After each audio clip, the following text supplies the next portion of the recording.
Yep. Turn it. What an appropriate song. I feel so alive. I feel so alive. Hey, let me turn this so I can, not that I want to look at myself, but I want to make sure when I'm on camera and not on camera. There we go. So, howdy, y'all. It's Rob. Do like Papa Texas. It's Rob. Rob, I don't have anything to point to, so it doesn't work. Rob Painless. Hey, Papa Texas hadn't sent me one of his stickers. How come? I want to do something today. Just I kind of talked about it a couple of days ago, and so I'm going to do it today. First of all, how y'all like my shirt? Check this out. Oops, camera. Check this out. My bud Oscar out in Los Angeles sent this to me. Nothing on the back. I'm just showing off my physique. Oscar sent this to me. It's a pretty cool shirt. I've been afraid to wear it. When I get something nice, I don't want to wear it. I don't want to use it because I'm afraid it won't be nice anymore. And so I'm all paranoid. But I mean, what good is it having something if you don't use it once in a while? So anyway, I've got it. So what I'm going to do, all dramatic and everything, what I'm going to do is I'm going to have a little lunch with you. Sort of lunch. Kind of like breakfast too. I did some of Brad's fasting. Not really intentionally. It just kind of worked out that way. It's going on 1 o'clock. I hadn't anything to eat yet today. As you can tell, I don't need much, but I get a lot. What I've got here is a can of Vienna Sausages, shaken, not stirred. Oh, get those guys. There we go. And I'm going to eat them. Now, that's no big deal, right? Except from that video I did 2 or 3 days ago, one of the cool things about this, interesting things about this, is it is expired. Let me see if we can see here. Turn it the right direction. This is always tricky. Get the dadgum. There we go. April 2012 is the best buy date on this. That doesn't even say the expiration date. It says best buy date. Now, I don't think Vienna sausages change a lot from the time they're brand new to the time they're 20 seconds before unedible. I think they're about the same. So this is, originally I had said that this was from 2011 that they expired. And I've got a can of them somewhere, but I can't find them. Maybe I already ate them. I don't know. So what I'm going to do is eat these guys just to show a lot of people, and I know most of y'all already know this, but it's just going to prove the point. Clean the top of a little bit of the dirt. It's been sitting out here in the shop for a while. It is frozen and thawed and frozen and thawed and frozen and thawed. No telling how many times over its lifespan. And so, like a couple other guys said, that doesn't make any sense, and I know it doesn't either. So, first thing when I open it, it didn't outgas, it didn't hiss. Oh, they smell good. So it passes the smell test. Remember the nose. If it's any good, they look good. Oh, look at that. They got that nice, pretty color. Whoop. As I pour some juice on the floor, mice will be happy for that. And by the way, I don't know if y'all can see my hands. They're not washed. I haven't gone and soaped them and done all that. But Hooples, don't worry. It's just good, clean, penetrating oil and the dust of whatever's been floating around here in the shop. So we're okay. I like mine with crackers. Saltine crackers is just a good way to have them. And something I'd kind of like to do too, I kind of like to just do like a little challenge to everybody. Do a video, show the world that you're not afraid to eat something just because it was expired, or just because it's out of date, or just because the company wants you to throw it away and buy something new, which is really a lot of what that's about.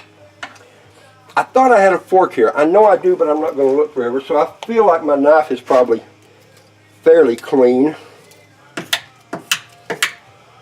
There we go, good enough. Now, I always try to get the one out of the middle first. I don't know why.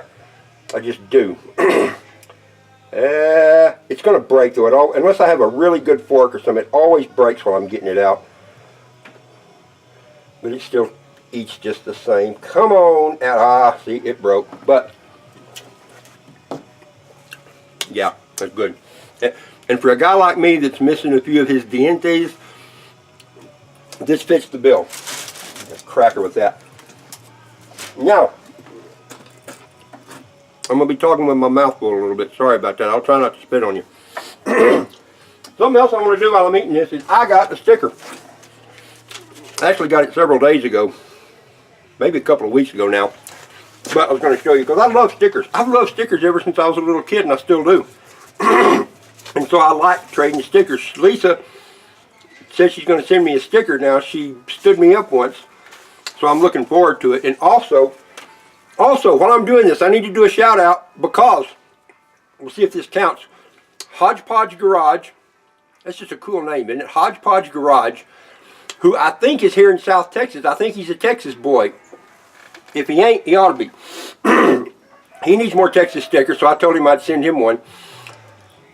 He's doing a giveaway, a 500 subscriber giveaway, and he's giving away a camera, and I think that's kind of cool. Now, he says it's a knockoff GoPro, but it looks good to me, and it's got a case so you can do underwater, and I like getting in the water, so I think it'd be cool to have. I'm going to try to win it, and you might want to go by and give him a sub and try to get in that contest too. It'd be kind of cool. Anyway, I got way off track there. Big surprise, right? All right, so what I got, Survival Mindset. Justin sent this to me. I've always thought he had a pretty cool sticker too. This is his redone sticker. I didn't get one of the originals, but that's okay.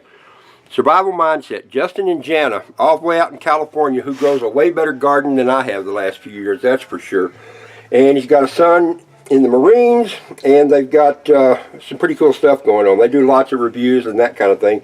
But I'm glad to get this is one of the Cool Kids Club stickers, I think. There's 2 or 3 that fit in that class, and this is one of them. So we're going to put this guy up here. Whoop! Put it up high, put it upside down. That would have been funny.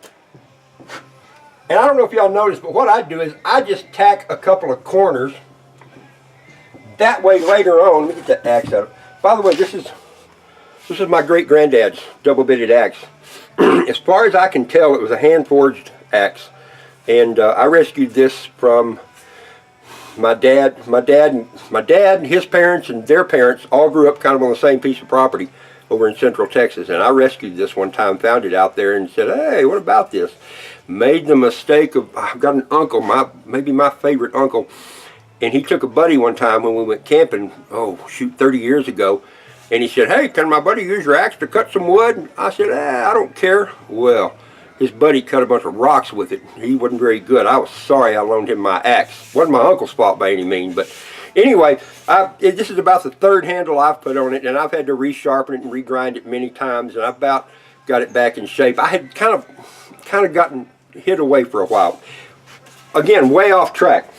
So anyway, I know that one of these days I might want to move these stickers to a real sticker board of some sort, and so I just stick them on by the corners.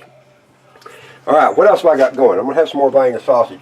Something I was going to talk about too in the whole realm of food.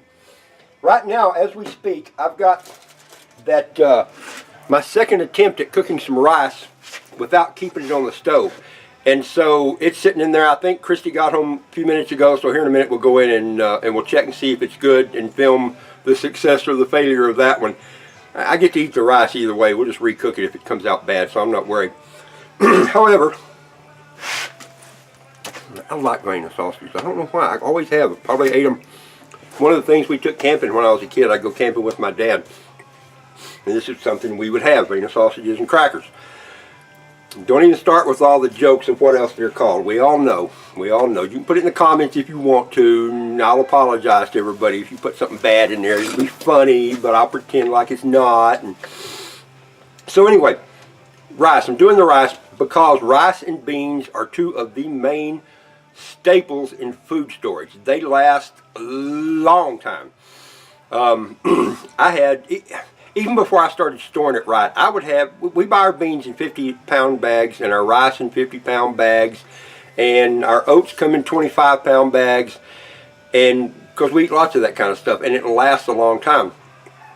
I've never had any beans or any rice go bad, ever. And that was even before I started storing them in buckets and in bags and that kind of thing. Just when I used to keep them in the bags sitting in a closet or out in the garage or whatever else. You know, the only reason they're in buckets now is just to kind of maybe help them last longer, just in case, and to keep rats and mice out of them.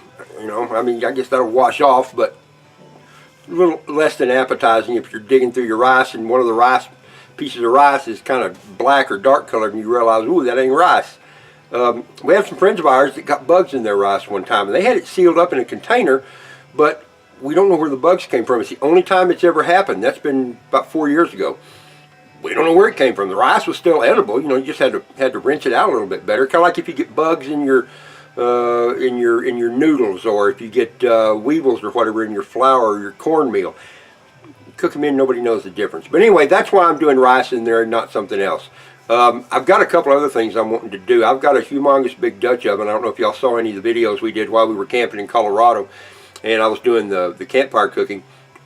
But one of the things that you can do with a Dutch oven, you don't have to pour the stuff right into the Dutch oven. You can use the Dutch oven itself as the oven.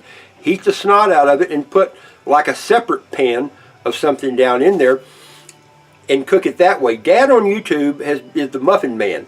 I've been liking these videos he's doing. He's trying to cook muffins in his bain-marie. I've never heard of that before, but it's a cooking pot of some sort. And he's been burning them. The bottom's been sticking. Now, I haven't watched the second one where I think he got it right. Or he snuck off to the muffin store and brought some home and said, look what I did. I don't think he did that. But one of the reasons it burns on the bottom sometimes, that kind of stuff, is because you get too much heat right to it. But if you used your Dutch oven, and I don't know if I'm going to work with a bain-marie because I don't know anything about them, but you can do it with a Dutch oven. You can put a pan, just like a cornbread pan down in there, and put a trivet or something on the bottom so it gets a little airspace, and then the heat will hit and flow around and not just scorch the bottom. So I'm wanting to do that. I've done that sort of before, but not quite like that. I want to do a deal where I bake some potatoes and make a pan of cornbread inside of it. Lately it's been too windy to do it. Wind's been horrible here. You know, out here in West Texas, we get some significant wind, as Trent can tell you, Panhandle Prepper. I'm dropping lots of names because I like to do that. We got a great community here, and I like to make mention of everybody. And while I'm mentioning everybody, I'm going to mention that, all right, it's not Moody anymore. Moody and Mrs. Moody, what big sexy. What is Cooking Preparedness 101? I think that's right. Him and Steve Foco both have been doing a whole bunch of really cool little cooking videos. And somebody else that I just went blank on, I already mentioned Dad, but anyway, it's kind of a cool thing everybody's doing right now, and it's fun. It's one of those things that everybody can kind of learn from everybody else's mistakes and trials and errors, and I think that's great. I do. I think that's terrific. Anyway, we probably rambled on long enough here, but like I say, I just wanted to show you. See, I'm not sick. I'm still fine. Look at, I'm going to get a little drink of juice. Salty, but good. I want to challenge everybody. I think that'd be fun if all of you that are into this kind of thing, if all of you that are sort of in this mindset will get a can of something that's expired or a can of something that's got a dent in it and just eat it and show everybody we're fine, we're not hurt. This stupid camera screen being backwards is messing me up. But I think it'd be fun to do. So here's a challenge. Everybody, do this. You can do a video response, and who knows? We'll think of something. I'm probably due for a giveaway. I haven't really done one yet because every time I think about it, I get sidetracked or busy or too many other things going. I should be out doing some stuff now. I got a couple of customers going, where is he? He was supposed to be here by now. So I got to go do that here in a little bit. But do that. I'd love to see some video responses to eating something that is expired. Make it as bad as you want to. The badder the better. I think that'd be great. Anyway, guys, I appreciate all of you, and we're going to go in and find out how that rice did. So, of course, this will probably be out of order. I don't know. We'll see how it comes out. You can put it in order after they're all there. Anyway, cheers, y'all.